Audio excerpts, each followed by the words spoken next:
Hi there and welcome back to another episode at Station Road. Now, moving on from the last episode where I put down some base scatters, we now move into the static grass territory and start layering up some of the different blends of grasses.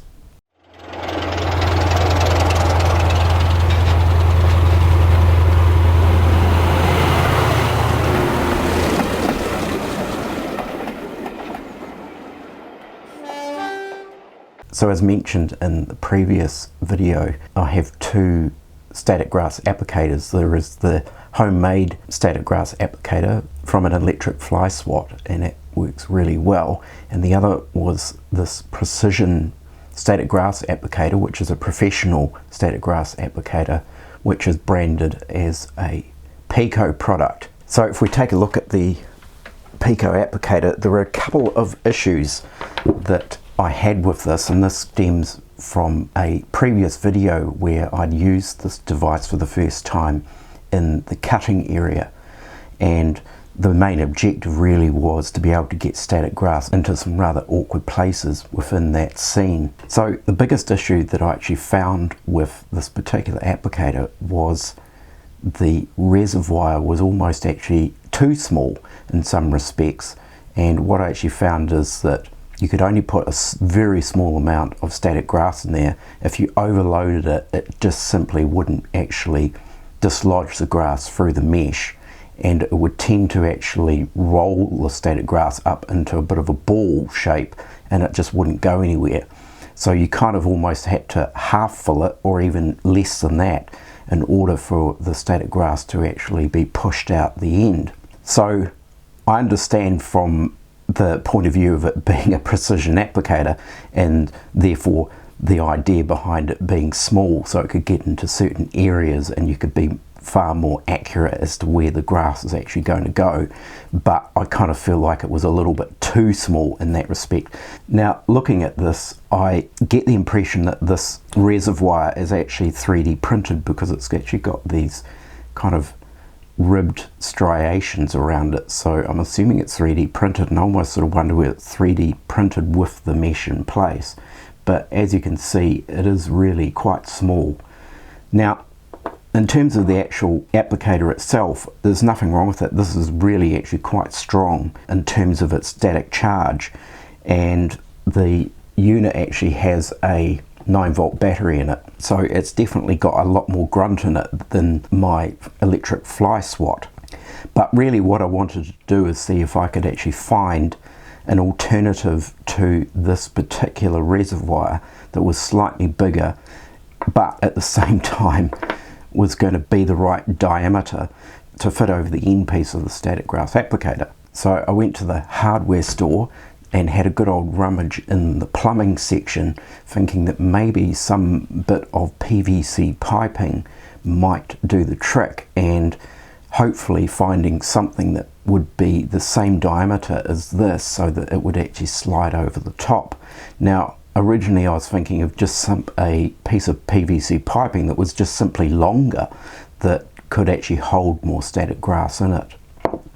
But what I actually found was a bit of this PVC tubing, which is essentially an adapter that would connect two different sizes of PVC pipe together, and lo and behold, I actually found that it was the absolute perfect fit for the end of the static grass applicator. So I was quite fortunate to find this bit of PVC adapter, and essentially what it does is it creates a larger reservoir to place the static grass in, and as you can see, there is quite a reasonable difference in the size.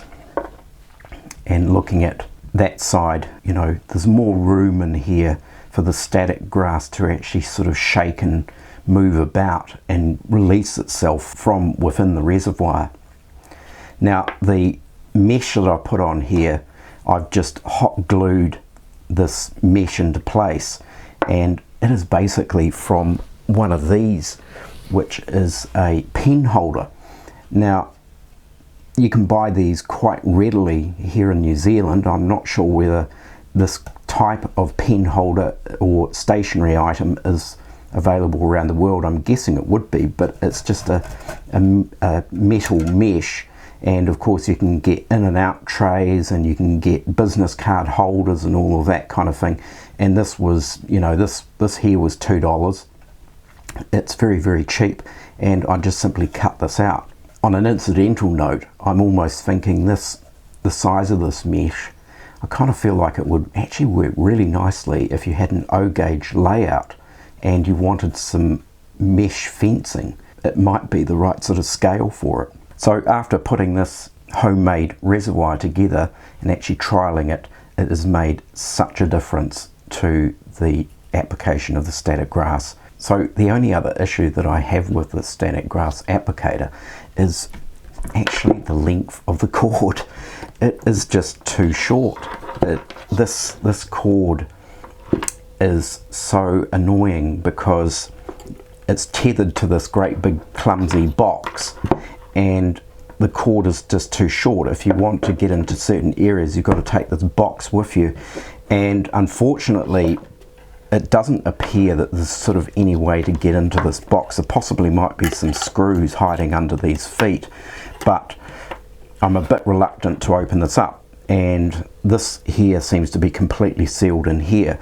So what I'm actually thinking of doing is just simply cutting this cable here, which appears to be that very high quality speaker cable with the copper wire, and I'm going to simply cut it and add an extended bit of wire into here, and hopefully that should still work quite well and pass the current down into the applicator. So I think without further ado, let's just put the static grass applicator into use and see how it goes. Right, so I think I'll run through just some of the various static grass products I've got here before we begin, and then just a basic run through of the different phases I'll use to apply all these grasses.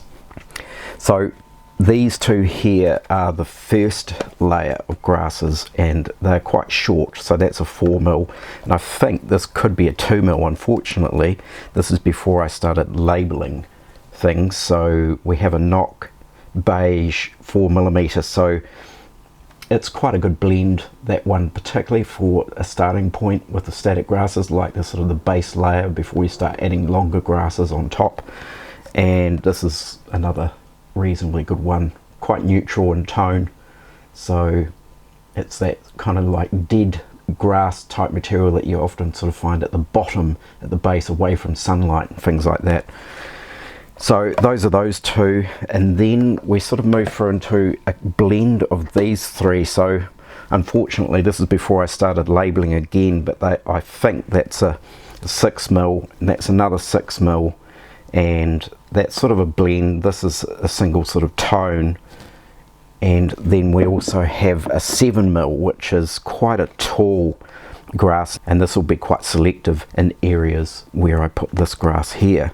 And then between those three I've made up also some blends, so that is a blend of those two, and then this is a blend of those two. So I'm actually using some different glue products from what I've previously done and shown on other videos, just simply because I want to try them out and just experiment with them and see how they go, because these have actually been recommended and suggested by quite a number of other modelers. So the first one here is Mod Podge, and it is a matte sort of sealer glue and finish. And what I've done is I've just printed out a label just so that I know what's in each of these products. I'm really sort of getting into labeling things so that I know what's in each container. And this is pretty much more or less neat Mod Podge. It's probably about 9 parts Mod Podge and 1 part water.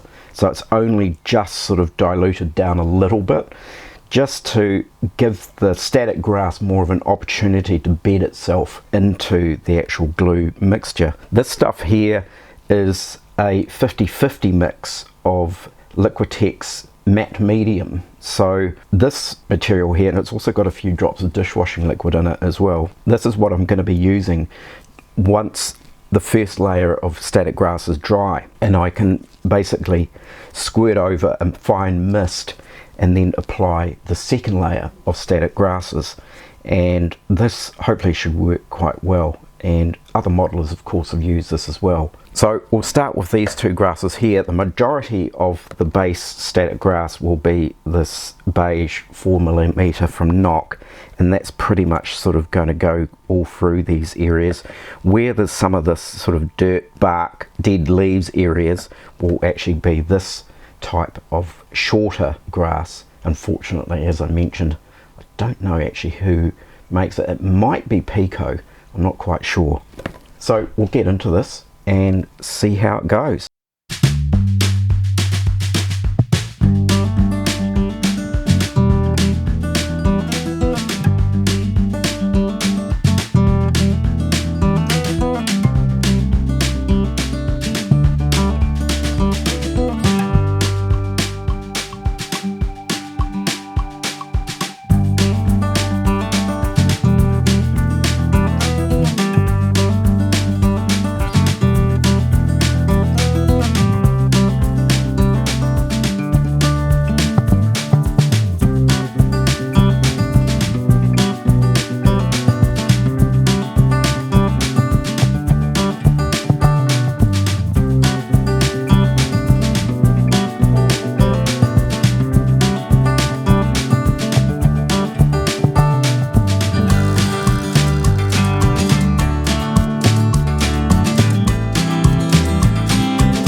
Right, so that's the first layer of static grass that I put down, and as you saw there's two kind of blends that sort of merge together here and there, and I've also put down some of that 7mm straw, I think it is, from Woodland Scenics, just in some areas here, and because it's quite long it sort of kind of tends to fall over a little bit, so what I actually do is run over it with the vacuum cleaner, and that kind of stands the fibres up on end a little bit better. So what I've got to do now is let this mostly dry out before I can begin with the second layer. So this is starting to dry off reasonably well now, and one of the things that I do before I start applying another layer of static grass using this 50-50 matte medium mixture is I do go over the entire area with some matte varnish, which is this monotorium matte, and that kind of seals everything in, because when you start spraying this stuff you do kind of run the risk of it rehydrating the glue that's holding this static grass in place. So by spraying over with this, it kind of just gives it a sealed layer, which I can then spray over with this stuff, and that sort of adds to the static grass layer. So I'm going to take this away and give this hill section a blast with this, and then we can come back and get on to the second layer of static grass. Right, so that monotorium matte spray has dried off. It dries pretty quickly. So now it's a case of adding another layer of static grass, and we've got these longer selections of grass here. These two are blends, and of course I'll be probably using a bit of this straight out of the jar, and also a little bit of this possibly straight out of the jar, and I think we're done with this. This is kind of quite unique.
So that is now the second layer of static grass, and as you saw in the video, there was various different combinations of static grasses randomly sort of placed, which sort of ends up giving it a bit of a natural sort of tone across the embankment. So one of the interesting things that I actually do here is, once this is all dry and fixed into place, I go over certain areas and trim it back depending on whether I want to keep longer strands of grass or actually have shorter strands of grass. And I thought, what better way of actually doing this kind of stuff than using a beard trimmer. So I actually picked this up very cheap at Kmart for about $20. And it is a rechargeable beard trimmer, and I'll be able to go through and sort of selectively trim back certain areas, so you sort of get a more uneven, undulating length of grass, which is what I'm trying to achieve here. Other elements will be adding in further scatter. There's also this area here, which is still really the brown paint that you can sort of see through here, and this is actually going to be sort of built up with more bare terrain areas, earth and that type of material through here. The vegetation really hasn't been able to get a stronghold on the steepness of that bank. There's also going to be some other things that we're going to add in here. So we've got Woodland Scenics briar patch, dry brown, so it's essentially sort of dead type foliage, and they're going to sort of be kind of randomly placed scrubby type bushes. There is also some green, different shades of green, very similar type of material. I'm just sort of depending on what I might do here, whether I add these or not. And then of course there's some other things that I sort of want to go back over some areas with further coarse turf scatters and things like that, to just sort of kind of get everything more closely how I'm sort of wanting it. So I prepared the other section of this hill earlier so we can actually see how it turned out, and that is really sort of getting towards the end result of what I'm hoping to achieve on this hill section here. So it's definitely coming together. There's probably still little bits and pieces that I want to do on this, but I've shaved certain areas to trim it back using the beard trimmer, and then of course we've got some of these sort of dead foliage areas or dead vegetation through here. So this whole sort of area here is sort of like as if maybe something's been spilt down the, you know, and everything sort of died off, or it's just the whole area is affected. So yeah, that's sort of essentially the result I'm trying to achieve. So there we have it. It's certainly coming together quite nicely, particularly for the embankment by the scenic fiddle yard. So of course I will be applying these same techniques around the hill section and also around the outer edges of the churchyard. Now of course one correction to make in the video, which I was completely unaware of, is referring to the matte spray as Monotorium when in fact it was Molotow spray that I actually used. Now incidentally I actually use both, and it just depends on what's available. So on a completely different note, I had a package arrive the other day which is from an order I placed actually quite some time ago from the UK, and it has finally arrived, and I feel I do have to share this because I think it's an absolutely fantastic purchase. So what we're actually talking about is an Accurascale model. Now of course I keep a very keen watch on YouTube with other channels in regards to the latest things coming out of the UK and of course other places around the world, and of course Accurascale I closely follow simply because their level of detail seems extraordinary. So I've actually finally managed to get my hands on a Accurascale model, and in particular it is one of the special commissions that Jenny Kirk had actually put out. Now I watch a lot of different YouTube channels. There is no one particular flavour or brand that I tend to sort of focus on more.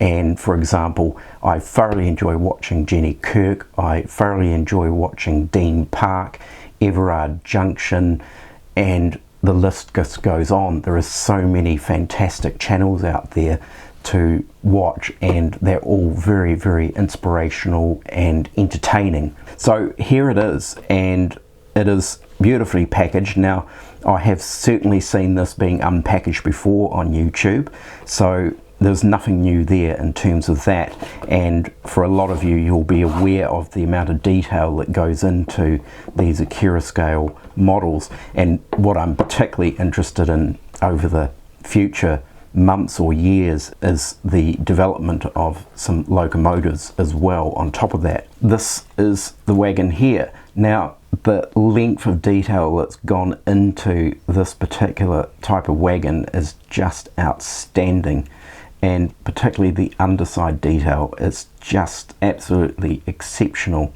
When you consider the price of this not actually being that much different from the price of Bachmann or Hornby wagons, it's just an entirely new level of detail. So I'm very happy to have this wagon, and there's the wee small JK logo just tucked into the corner there. So this is a extremely welcome addition to my fleet, and whether or not that I actually run it on the layout, I'm actually not too sure. It's almost in some terms feels too good for me to actually run on the layout, but as I said, it is very welcome into my fleet of wagons. So there we have it for this episode at Station Road. I certainly hope you've gathered some inspiration and ideas out of this episode, And also I'd just like to say a massive thank you to all the people who comment, and also recent subscribers as well. So do take care everyone, look after yourselves, and I will catch you next time. Bye for now.